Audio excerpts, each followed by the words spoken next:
LAC पर चीन की हरकतों पर नकेल कसने के लिए भारत ने अपनी तैयारी और मजबूत कर ली। चीन को घुटनों पर लाने के लिए भारतीय सेना को एलसीए यानी लैंडिंग क्राफ्ट असॉल्ट बोट से लैस किया गया, जिसमें सवार होकर सेना के जवान चीन को मुंहतोड़ जवाब दे सकेंगे।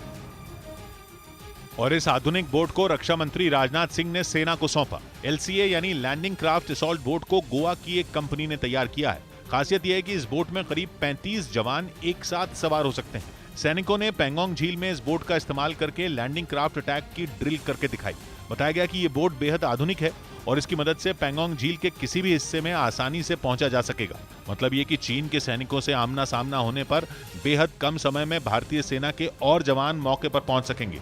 और कहा जा रहा है कि इसके शामिल होने के बाद एलएसी पर भारतीय सेना की ताकत और बढ़ गई। लैंडिंग क्राफ्ट असॉल्ट बोट के साथ ही चीन से मुकाबले के लिए सेना को कई और आधुनिक हथियार सौंपे गए, जिनमें स्वदेशी तकनीक से बनाया गया ड्रोन। ये लगभग 80 एकड़ में सहजन के पत्तों को उगाते हैं। 100 ग्राम इन पत्तों के पाउडर को लगभग 600 से 800 तक के भाव में आराम से बेच देते हैं। आपको भी शुरू करना है तो अभी डाउनलोड कीजिए फ्रीडम ऐप को। ड्रोन भी शामिल है। इस ड्रोन के जरिए एलएसी के आसपास के इलाके पर नजर रखना आसान हो जाएगा। इसके साथ ही सेना को गश्त के लिए खास तरह के जंगी वाहन भी सौंपे गए। इनसे चीनी सेना को किसी भी स्थिति में मुंहतोड़ जवाब दिया जा सकेगा। इसके अलावा रक्षा मंत्री राजनाथ सिंह ने सेना के जवानों को असॉल्ट राइफल और दूसरे आधुनिक उपकरण भी सौंपे।